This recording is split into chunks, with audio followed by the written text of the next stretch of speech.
Just a moment. Thank you, Paul. Brian? Yeah, so I'm Brian Husky. I'm the executive director for the Great Smokies Health Foundation here in Silva. We're the entity that was created when uh, Harris Regional Hospital and Swain Community Hospital were sold to Duke Life Point. We're a microscopic version of the Dogwood Health Trust. I guess probably the reason why I joined the task force is, well, Greta asked me to, but I guess you would call me a subject matter expert around homelessness and affordable housing, permanent supported housing. That's been the majority of what I've done since entering the nonprofit world about 25, almost 26 years ago. Excellent. Thank you, Brian. Robert. Hello.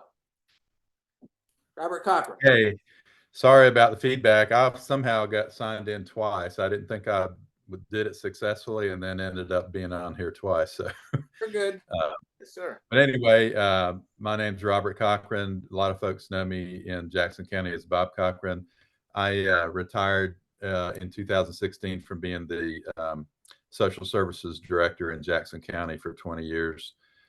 Since then, I've had a couple of other positions, one of which I was recruited by Jackson County to be the original director at here, and did that from 2019 through 2022 when Greta took over. Gotcha. So I joined the task force because I'm invested in the success of this organization and hope that we do good things going forward. All right, very good. Thank you, Robert. Diana? Hello, Diana. All right, we'll come back. Reverend Honerkamp, Nick. Hey, I apologize. I'm in a public coffee house and they just turned up to 80s music. So sorry about that. My name's Nick Honerkamp. I'm a career pastor and I'm a consultant and working in church and nonprofit world. And I'm supporting John Curtis in this endeavor and look forward. I was very instrumental in helping in Haywood County. And I'm looking forward to seeing what happens in Jackson County. Very good. Thank you. Karen? Hi, I'm Karen Doucette. I'm the pastor at Silva First UMC. I'm fairly new. I'm 5 months into it, maybe closer to 6. I am interested in just being informed at this point and trying to figure out how what would be best for the community. So more of an educational feel of understanding what's going on. I know the church is interested too. So thank you for letting me be a part. Very good. And if I may editorialize for a minute, as some of you may know, because this issue has been studied more than once in Jackson County and all of Western North Carolina, and one finding from a prior study showed the faith community is really in Jackson County, and Karen, you may know about that, is really ready to step up. The question is, step up to what? Support what? How can we engage? And so I'm delighted that you're here and a part of who we are. And we've got Aaron. Some of you may know Aaron, who's the priest with the Episcopal, St. John's Episcopal, who's agreed to join as well. She just can't be here today. That's one of the reasons that we're actually recording. So thank you very much. Chief, tell us about why you're here and who you are, and everybody probably knows we're on our best behavior. So go ahead, Chief. Hey, everybody. Are you able to hear me? I'm on my phone out and about. Are you able to hear me? Yes. Yeah. Okay, Yeah. great. Yeah. Hey, I'm Chris Hatton. I'm the chief of police for the Silva Police Department. And I am, of course, interested in this topic because I swim in this ocean. I deal with a lot of these issues daily. And so I definitely want to be involved in whatever this turns into being. And so I already impressed with the room. We got some really good people here, but some really good input. So I'm excited about it. And sorry about dropping my phone. Sorry, I was in my office ready to do this, and then they gave us a call, and so I'm actually out, just cleared up from a police call. So anyway, glad to be here. Great, thanks, Chief. All right. And Diana, give you a chance again if you're back. All right. So let me, excuse me, not so hastily here, trying to honor the time commitment, but questions you might have of each other. Anything you need to say or ask of each other before we move into a little bit of content, and then those discussion questions I need your help with today to kind of prime the pump. Anybody need to say anything to anyone? Fair enough. All right. So moving right along, and this is information some of you have seen. It was presented at what we call the design shop, which is bringing folks together in the community. And I gladly will forward this information so you've got it in your hip pocket. But a lot of what we were trying to do here is obviously get the truth out, the facts out, the information out compared to some of the myths out there. I found the most telling thing was the fact that, and let me show this one, the number of folks that are seeking services from here that are from Jackson County. And so it's really that whole, if we build a shelter, then they're going to be drawn to the community. They're going to get on buses. They're going to hitchhike. They're going to drive their cars to Jackson County. I know we're already serving people right here in Jackson County. And I don't know if anybody's got a comment about any of what you're seeing on the screen. This is just a quick cut and paste out of a previous study. And this is what was presented to the design shop. Any ahas or surprises here? All right. Very briefly is some of the things that I highlighted. The other one, and again, this is the one that I thought was really phenomenal, as I mentioned, nearly 90% of the folks coming from Jackson County. And then the last one, and this is part of a study that we were a part of down in Orlando. It has tangential relevancy to Jackson County, and that what was found in the Tri-County area around Orlando, Seminole, Orange, and Osceola County, in studying a group of individuals that were homeless and tracking the interactions with social service agencies, law enforcement, healthcare. It was estimated that it cost a little over $30,000 a year to leave somebody on the street. So when we heard down there in Central Florida, the mantra, we don't want to waste taxpayer dollars on those people, clearly the documentation is here that says, gee, you already are. I had mentioned this to Sheriff Christopher, who you all know from Haywood County, along with Reverend Honerkamp, helped start Haywood Pathways. And he kind of on the surface sort of validated this. He said, yeah, I agree. We're rearresting the same people. We're seeing them in the ER and so on and so forth. It may not carry as much weight because people would say, well, that's Orlando. But the fact is we've had validation. And Chief, I think you saw this at the design shop. And I just wonder maybe if you can just chime in for just a moment about this. Would you say this makes sense, this resonates? Maybe you've never seen it quite listed this way, but our taxpayers in Jackson County spending $20,000, $30,000 a year just leaving somebody homeless? Yeah, I don't know about the actual dollar figure itself, but it definitely is not free to leave people homeless. It costs money. I would agree with that completely. Great. All right.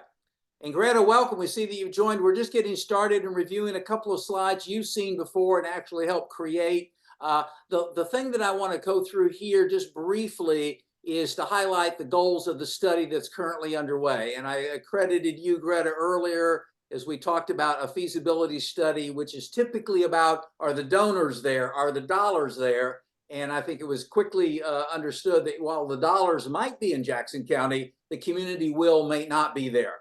And if it has to do with any elected body and a petition to rezone, to purchase a new facility, when the whole NIMBY sense kicks in, there may be somebody ready to write a $10 million check to here. But if there's loud shouting going on at a county commission meeting, a city council meeting, the initiative is dead in the water. So we're looking at the level of community support and community will. I'll come back to this issue about plural shelters.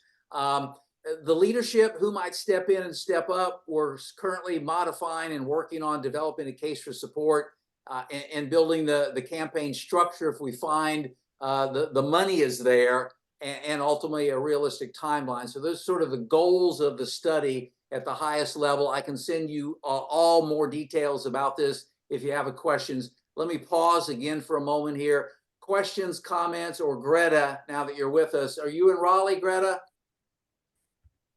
My apologies for being late. I am in Raleigh, got stuck in traffic coming back from the Rural Center to the hotel because they are working on the highway. So my apologies. You're fine. Paul told us that you were out of town. We knew that might be the case, but any questions or comments about the kind of the goals at the highest level of this whole feasibility study that's been underway, frankly, for several months and hopes to be wrapped up in the first couple months of 2024? All right, then the last really, next to the last, just back to that whole idea of trying to be very comprehensive. And this is actually a cut and paste right out of the Partners for Impact study. How many of you are aware of the Partners for Impact study, actually maybe participated in that? So again, back to, it's been studied before. This is a graphic that shows the various aspects of the community that have a role to play directly or indirectly in dealing with the unhoused. And we're trying to make sure there's representation, either directly or indirectly, for all these various aspects, if you will, of the community in this particular study that's underway. And then that gets us to a quick review of what has been accomplished so far. There's been a fundraising readiness review that went out to board, staff, and volunteers. That's been looked at and is being processed by the board. That is complete. We have a community partner survey that went out, and some of you may have gotten that survey. Actually, a show of hands. Okay, received that as well. So it's back to capturing information, finding out what this group thinks. What is yet to be done is identifying donors and reaching out to them through a survey. Also, what's pending is a funder survey, if you will, Brian, and finding out what funders look for in funding a nonprofit like here, and what were criteria they might have to support going forward the creation of a fund to actually acquire a physical facility if it's there. And then I continue to study and look for reports, articles in the newspaper. Some of you have seen things that Greta has submitted to the Silva Herald, and even a story that was on WLOS recently. So those are the elements of what's underway or pending. That gets us to this last aspect here, and that's really the purpose of today's call. 2 to 3 Zoom calls today, being the first 30 to 60 minutes in length, making sure that we're being accurate and looking at the validity, the reliability, and so on and so forth. But really what I'm interested in and want to get to now, and I'll stop talking, is the discussion questions. I love to start with question number 1. Is a facility even needed? All right, besides the hotel model and the whole cold purple, and what might its specifications be? So Greta, you may want to give us an update here, or we're trying to identify and have actually a study and a report submitted by Mandy from Haywood Pathways about the specifications Haywood Pathways used when it came to building their 2 dorms for men and women, and then the new facility for women and children, and also quoted some data from a couple of other shelters in other parts of the state. But any sense about, do we need a facility, or there are alternatives that we can move on more quickly, and what might there need to be, since we've got the challenge of men and women and families, usually women with children? Thoughts about the facility if needed, and what might its requirements be? Or do we need to gather this together and get this ready as far as part of the case for support?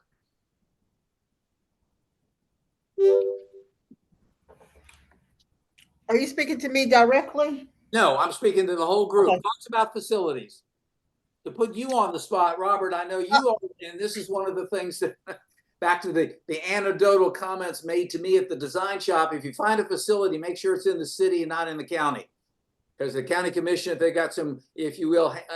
But the other thing that came up that was very interesting is the commissioner who stated the perception among elected officials on the county commission is, if we build the facility, if you will, it's going to attract more homeless.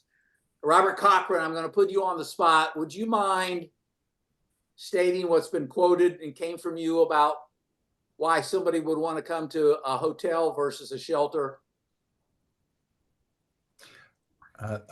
You may have to remind me of the specific quote, John, but my feeling all The idea of, along, would I want to stay in a hotel room or come to a shelter that has rules and regulations? The idea, if we build a shelter, it's likely going to reduce the number of folks Right. that are seeking. I'm sorry, go ahead, Robert.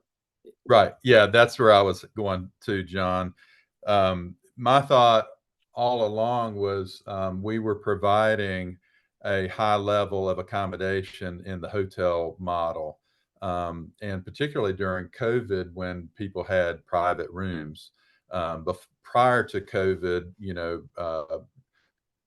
same gendered folks shared a room.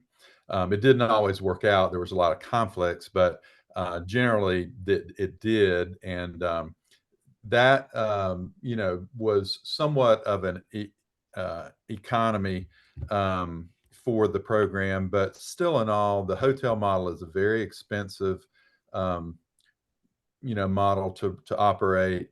And my thinking all along is that if we developed a shelter that had basic, reasonable, safe accommodations, but not on the level of luxury and individual preference as a hotel model, that it would garner greater support from the community. And it might also, we have a lot of folks I would put myself in the same category. If I was homeless and I had a choice between crowding into a friend or a relative's house, making them uncomfortable, or calling a local homeless shelter and getting a hotel room, I would certainly go with the latter.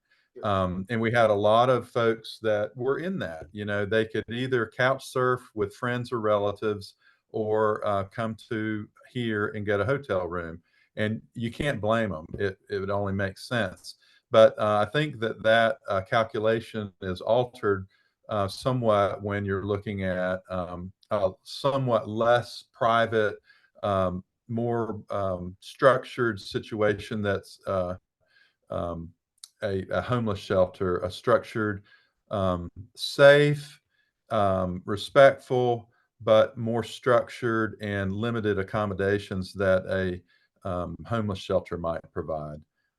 More, yeah, that's basically it. Okay, thank you, Robert. One other quick thing in light of the 4 questions, and I'd like to hear from others again. You had also indicated back to what's even available in the city or in the county, and I thought you indicated there's an abandoned or partially used building on the footprint of Harris Regional Medical Center that could be considered as a possible option. Would you remind people about that, so at least we go, oh, okay, that's a location I didn't even know was out there? Talk about that, please. Well, 2 things. I've been on the Meridian Behavioral Health Board, which is now we've merged with Blue Ridge Health, for about 7 years. And one of the sites that we were very excited about was the site owned by Evergreen Foundation, which is now where Mountain Projects and Appalachian Mountain Community Health is located. It's right behind the hospital. It's on the campus of a medical community, and it's been providing behavioral health services for decades. Prior to Meridian being there, it was Jackson County Health Department. I mean, not Health Department, Mental Health, when mental health was a county operation. So anyway, and when the ARPA money came through, the county manager came to me and said that, there was like $1.5 million on the table that we could possibly use to develop that. So we really had our hopes high that we were going to be in a very respectable location that was close to transit, jobs, shopping, medical care. It would have been just an ideal location. But long story short, the rug was pulled out from under us, and all of the money, rather than being split as it was originally proposed with the Center for Domestic Peace for domestic violence services, the commissioners made the decision to go all in with the domestic violence shelter, which is certainly a very significant need, and results in a lot of homelessness if it's not addressed. But at that point, we were kind of left without anything. And one of the comments from then County Manager Don Adams, who I don't know if he's still in his role now or getting ready to retire, I think he has just recently retired, was that there is an old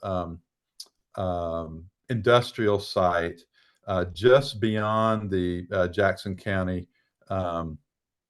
Health Department, and it's been used as a economic development site for Jackson County for a number of years, and there's been a number of different operations in there. The last of which I think was a tomato packing company. I think there was a woodworking company that has since relocated across the street or in the nearby vicinity.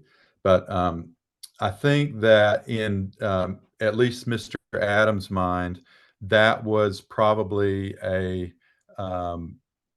more ideal location or a more suitable location.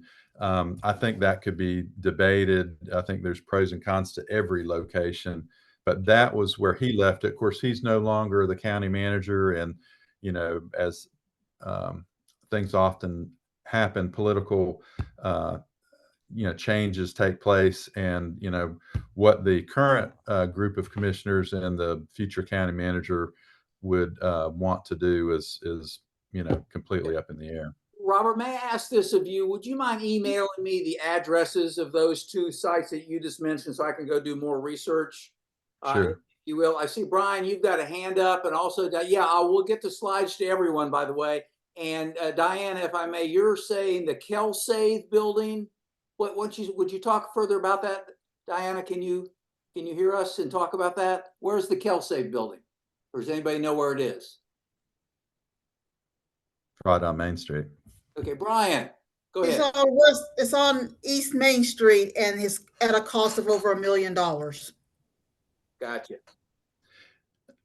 Brian, you've had a hand up. Thanks for your patience. Yeah, sure. So, certainly there's always going to be a need for short-term emergency shelter, but the one thing that I think is missing from this conversation, and it's certainly a relevant part of the conversation, but it's the challenge that most every community has is, well, great, we have a shelter. If we don't have a back door where people can exit from that shelter to permanent housing opportunities, all we're going to have is a shelter that stays full. And on our system performance measures for the U.S. Department of Housing and Urban Development for the balance of state continuum of care, that length of time homeless just ends up, being longer. So there are probably plenty of buildings that could be structured for adaptive reuse to create a shelter. I will say, and granted, this has been 2+ decades ago. My first job in the nonprofit world was working for Father Charlie Strobel, who passed away a couple of months ago, but founded the Room in the Inn congregationally based shelter model, and that's been replicated in 35 cities or so across North America, and it's certainly an interesting concept worth examining that doesn't require a permanent fixture. And the other thing I would point out is I always see stats about school children being homeless. Be good for everybody to keep in mind that the definition of homelessness, if you're a child within a family unit, you're sofa surfing at relative's house, or you're staying in a motel or something that you're paying for with your own money, you're not under the HUD definition. You're not considered homeless. The McKinney-Vento homeless definitions for kids is really different than the HUD. Understood. Great. Yeah. So. Okay, Brian, thank you. Karen, you've had a hand up. Yes, I'm familiar with the inn. What is it called? The inn, the overnight stay at the end of the house or the church. Room in the Inn, yeah. Room at the inn, thank you. The point that I wanted to make is that, are we looking at anything on the front side of who would be provided care in the shelters? I'm with Diane that we would need, of course, a really structured shelter. That would be important, and the amount of cost that would be needed for everybody that would be working, and also the structure of all of that. It's very important. But I was curious, have we ever had a thought about how long it would take that someone would be in the city before someone would be able to stay in the shelter? That's just a different dynamic to consider. In other words, would somebody already needed to have been in Sylva for 6 months before they would be provided care to stay in a shelter? What had been raised at the design shop, others may have answers to that, is that with nearly 90% of the folks seeking help are permanent residents of Jackson County that are first come, first served basis. Prove that you're a legal resident of Jackson County and you go to the top of the list. So as far as the criteria, is how long you've lived in Jackson County, that's different. But if you've got a driver's license that shows that Jackson County, that might be one of those. But other thoughts about what Karen has brought up about residents of Jackson County, newcomers, folks that have lived for a long time, or any general response back to this issue, trying to identify facilities. And I know we need to go beyond just facilities, that whole continuum of care, but thoughts about Karen's question regarding being a legal resident of the county and for how long?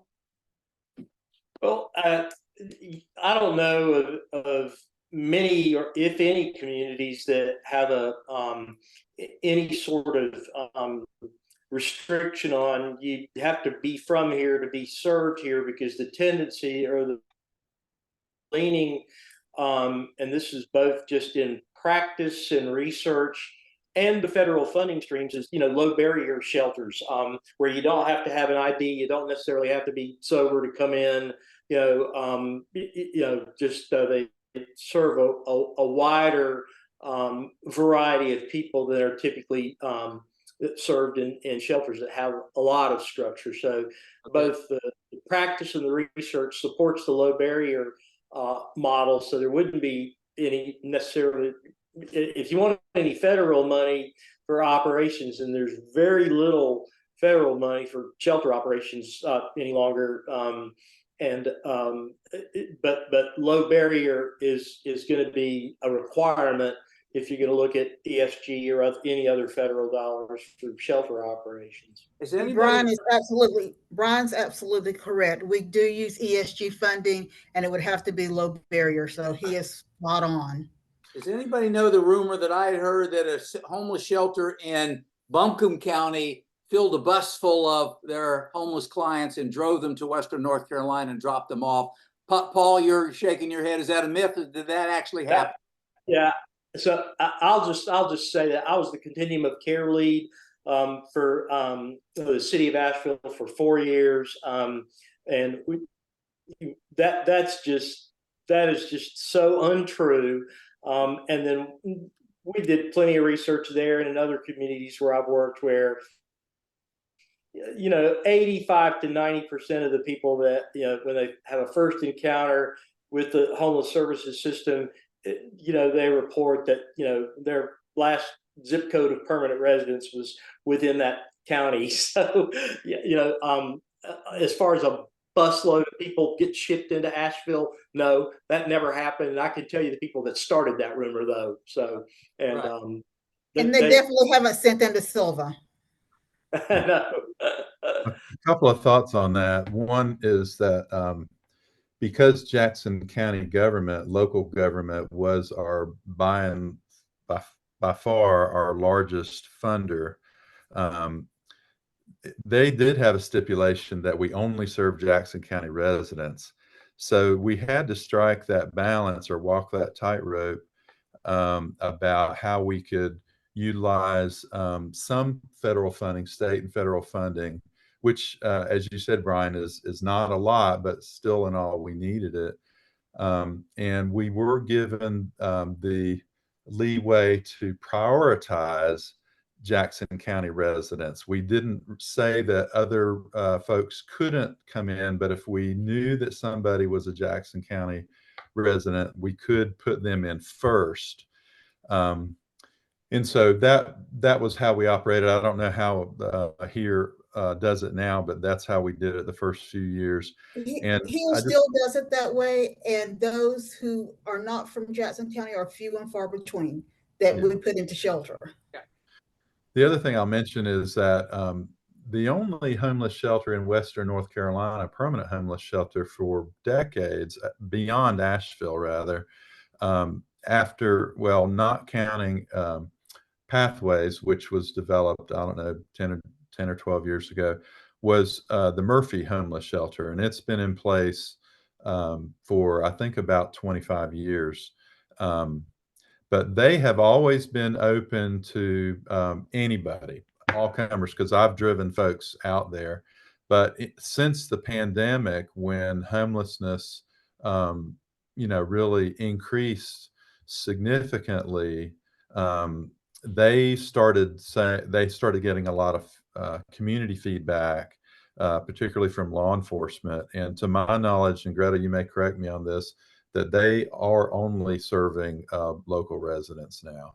So Gotcha. that's one that, and they don't take any state or federal dollars. It's completely faith-based, local. They don't even have any county dollars in it. I think it's completely a faith-based operation. The churches support it there. I want to come back to that briefly in just a moment and try to honor the time here. We'll probably likely go to 4 o'clock today. Hopefully that won't be a problem. Just to let you know, I am watching the clock. Paul, you've raised your hand. What's up?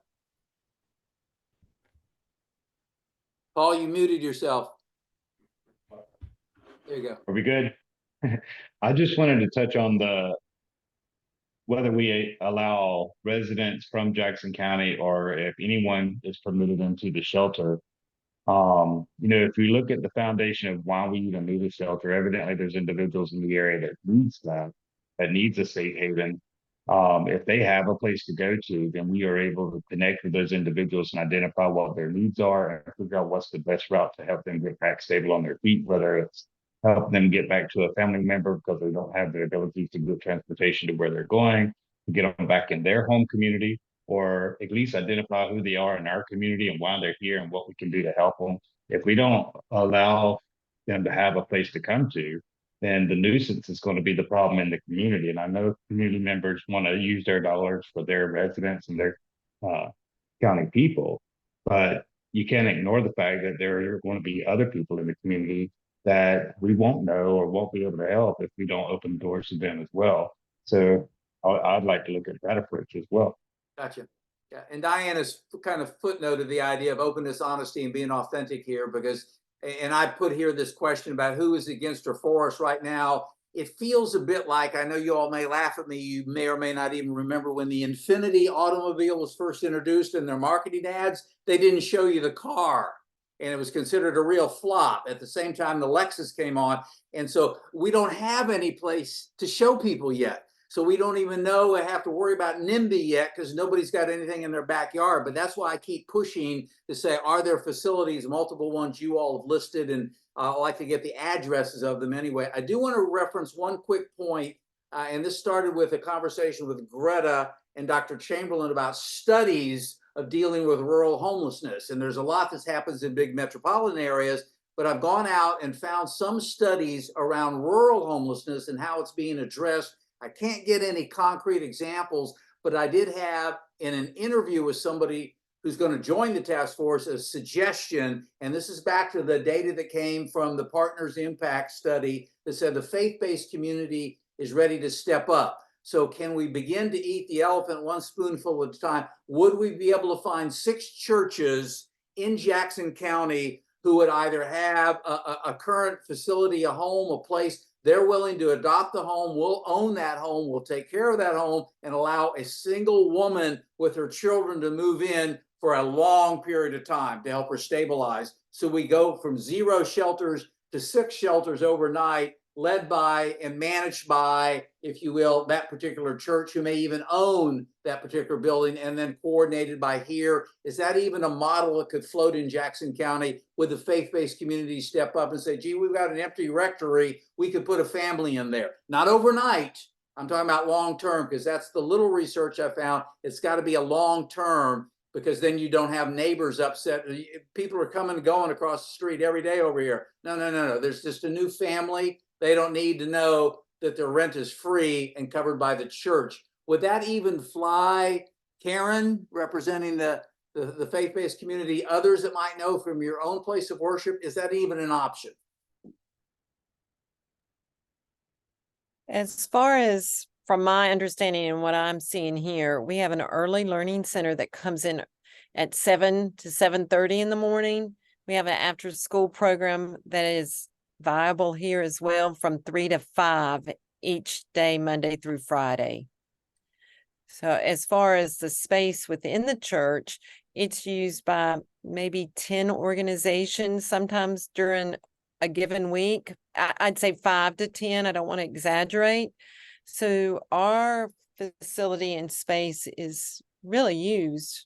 No, I didn't mean so much the church facility. I mean the church buying a house next to its campus and saying, we're going to designate this to house a homeless family. Or some parishioner who's already got some member of the congregation who's also a landlord and says, look, I got 5 rental properties. I'll donate one to the church to house a family. I'm talking about a physical house is what this model is that I'm beginning to learn about. Would that even float? Would that fly with any church in the county? I think it's possible. Maybe the one you're referring to is in Marion. I'm not sure if that's the one you're referring to or not, but I think there could be some possibility related to that. I'm not going to rule it out. But thank you. I'm learning as we go. So Okay. thank you for letting me, that's what I have to say about it at this That's what time. y'all are. So anybody else about the idea of single houses adopted by, be it a church or whoever? It could be a local business person who's concerned about the homeless. And again, not an overnight stay, not a week-long stay. I'm talking about you've got 6 months and all the services that are available in Jackson County to help that individual get a job, get their children in school, all those kinds of things. Is that even something to run up the flagpole with other audiences? Well, if we're going to go to the private sector landlords, then, and Greta and I have had this conversation a bunch of times. And why not just go ahead and try to recruit them to be the permanent solution? Because you got a lot of folks that get housing choice vouchers, and they are unable to use them because they can't find landlords that'll take them because they're either landlord wants too much money or they don't want those kind of people to rent to those kind of people. I mean, all sorts of things. But if we're going to be, looking at, what would be permanent residents ordinarily, why don't we just go ahead and focus on, let's just make it all about housing first and permanent housing placements. May I intervene quickly? Sure. Yep. Mr. Curtis was discussing the churches, possibly 6 properties. I believe the board has discussed that and did not want to go forward with that idea at this time. Okay. Just as curious to the, just to share it. Thanks for, keeping us rooted in reality, Greta. There is, and I'll just flash it up for a moment because we worked with this group a while back and helped them set up fundraising in their model. And it's the Lotus Foundation out of Charlotte. And they do exactly what you all are talking about. Their sole focus is working with landlords. And they've got a highly successful model where they take away the risk for the landlord, the deposits, the background checks, and they've really got a good, but a little over 400 people have been housed in not only in Buncombe County, in Mecklenburg County, but they work with the landlords. And I've approached them about coming to Jackson County to be one tool in the toolbox, and they're reluctant because they want to move into larger communities, but they step up, help landlords feel capable, competent, open the door for somebody who doesn't have the deposit money because they do, and have highly. So I just point you all in the direction. I'll put it in the follow-up email. LotusCampaign.org uses the landlord model. So just FYI for what it's worth. So for today, as we begin to wind down, this is just getting started, and me feel like it opens a whole lot more doors and creates more questions than it answers right now. That's my expectation for today. Obviously, we're not going to fix anything overnight, but we really value your insight and your input, and just curious about anyone else at this stage. Another question or comment, and let me go ahead and just put back up what we were discussing earlier and see anybody else might want to add to the discussion before we begin to wind down today. I just have a question, John. I had another call coming in, so I was momentarily disengaged when Greta was sharing a decision that the board had made about a particular faith-based model. Was that the room at the inn or the one that John Curtis was mentioning, Greta? John Curtis was mentioning. The one that John Curtis was mentioning about the possibly having 6 churches take on a property. Gotcha. That one, Right. Yes. Greta, if there was an appetite on the part of the faith-based community and a willingness to step up, might the board reconsider? we can find 6 homes and churches ready to house 6 individual women with their children. Greta, thoughts about that? I do not believe so. I believe the board believes that our primary goal is that we need a shelter and we need one immediately. Gotcha. Okay. For what it's worth, I'm doing some more research and I'll compile probably a quick synopsis and get it to you all between now and our next call to say, this is what I'm finding out when it comes to research about what rural communities are doing to address homelessness. The only other one I found that was rather interesting, just to run it up the flagpole, is in Inverness, Florida. 7 acres donated, individual single wide trailers donated, hauled to the site. Local Rotary, Kiwanis, Lions clubs, churches adopting 1 trailer, fixing it up, refurbishing it, make it safe, make it healthy, put a fence around the whole thing and made a campus for single moms with children. And there were up to 9 trailers. And this is in a very rural setting in Florida, if you will, and taking advantage of empty trailers. And of course, we have those all over Western North Carolina. We could just find the land. So I run that, not that you have a yay or nay on that, but I thought that was another interesting model. 7 acres, individual trailers, and each club owned 1 trailer, owned it, and they took responsibility to fix it up, if you will, and created a whole campus where they could provide security as well. And I see, if you all haven't already, don't know about chat function, people are putting up Room in the Inn URLs. Brian just put that up. Thank you, Brian.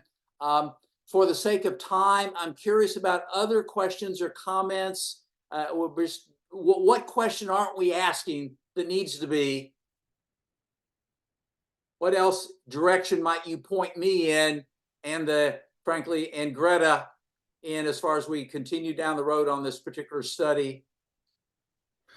I have another question for Greta, John. Sure. Greta, do you know if a room at the inn is a model that can or should remain on the table for consideration, or is the board not inclined to go in that direction either? I'm sorry, Robert, I missed the first part. It cut out. The room at the inn model, where a lot of cities use. When I lived in Wilmington, North Carolina, that was a model that was used there with fairly good success, to my limited understanding. I just was a participant as a volunteer. But is that a model that the board would be willing to keep on the table for consideration? Yes, we would absolutely consider the room at the inn model. Okay. So as an action item for today, as we wind down, how about I gather together, and you all, if you wouldn't mind helping me after this call ends in the next couple of days, I'll ping you with a reminder. I'll send you the link for the recording and all, and the slides that you've just seen. If you know of other models, send them to me. Let me compile a list of them with a brief explanation, and maybe we can begin to explore them and see what might work, along with the locations of various buildings that have been highlighted. Guidance for today, because I'm truly winging it. We're off the paved road here. This has never been done before in Jackson County. I can listen at, I'm the consultant here to serve. So I'm not trying to run my agenda on you, other than we're just delighted to engage a larger audience around what HERE has already been trying to do through its studies to actually produce finally a shelter and a definitive response to the unhoused in Jackson County beyond motel rooms. Which, by the way, do we know of a motel that's up for sale? There was a low barrier shelter initiative in Maggie Valley a while back, and the group that I spoke with was trying to buy a small motel over there to turn that into a shelter. Does such a facility exist in Jackson County? Robert, you're smiling. Greta may remember, I think Jay Patel, who I think is not here today, actually made us an offer that was way out of our league, but I think the one that we primarily use was offered to us, but it was something that was not something we could afford at the time. Greta, may I approach Jay? I'm sorry, may I approach Jay and ask him about that, at least to understand what the size of the facility is and all? Is that okay, Greta, if I reach out to him anyway? I believe Brian has something to say first. Go ahead, Brian. Sure. Yeah, so Jay and I had several conversations earlier this year, and yeah, that University Inn property is for sale.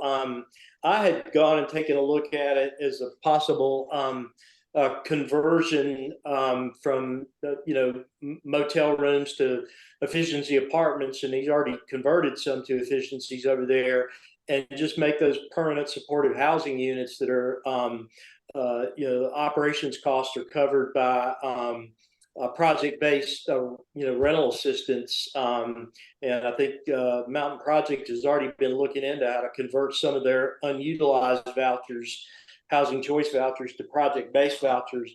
The problem with that particular facility is it's a sprawling facility. You got the one building, it's got, I don't know, 30, maybe 40 motel rooms in it. But then you got 3 or 4 other buildings with different unit configurations. So it's a challenging site. But I mean, it's certainly one that's viable. I think, talk about NIMBY, you would probably see NIMBY from that neighborhood more than any other neighborhood close by here, I think. You're absolutely right, Brian. They invited me out to speak, and I thought I was going to go speak about who we were and what we did. No. Their main concern was They'll do an homeless shelter. Yeah. There was police calls being made to the hotel at a time when we had no clients there. They were thinking they were going there because of our clients. They wanted to know, in the vicinity of Forest Hills, how many homeless people will we say was in their vicinity of their neighborhood? They will fight it tooth and nail. Gotcha. Tooth and nail. Gotcha. And it's in the county or the city? I believe it's outside city limits. Just curious. They're incorporated. They are incorporated. No, I don't think the town of Forest Hills is incorporated. I mean, they've got a town. It is, Brian. Is it? Okay. Yes. Okay. Well, there's some headwind there that might get pretty strong if somebody hears about this. I was just curious. So, all right. 4 more minutes, Q&A, next steps. At some point in time, you'll get from me a summary of today, the recording, the slides. Anybody want to reach out, didn't get the time today, and want to talk further, offer advice or suggestions, please contact me. I'm trainable. I'm coachable. You'd have to work very hard to offend me, say, John, this is stupid. You can't do that. You got to do this. Okay, let's do it. So please know that I'm committed to make sure that every voice is heard and every opportunity to make things better. Probably sometime, obviously, after the first of the year, as it makes sense, second, third, maybe even fourth week in January, maybe reassemble, see what's fallen into place, what the latest developments are. In the interim, Greta's working on getting out a donor survey and a funder survey. So we'll have some more data as well to see what those groups say. Greta, since you were able to join us, anything you want to say here at the end to thank these people? Robert in particular, who started to say he was retired. Robert, I'm not sure what about part of retirement you're missing here, but it means fishing and camping and hiking. I'm teasing with you a little bit, Robert. Thank you all for being volunteers. But Greta, any closing comments to these folks that have rallied around to try to help out? I definitely appreciate everyone saying yes. We have some people on board that know quite a bit about the homeless and shelters and the unsheltered population. So I really appreciate them being on board, specifically Brian Husky, Robert Cochran, and Chris Hatton. I really appreciate that. Very good. Thank you. And we did have Linda Parlett, Diana Juris, Jay Patel, who were not able to make it today, but I'll follow up with them. Anyone else? Closing comments, questions? Thought we were going to do this. What about that? Shoot me an email if not, but any concluding comments anybody would like to make?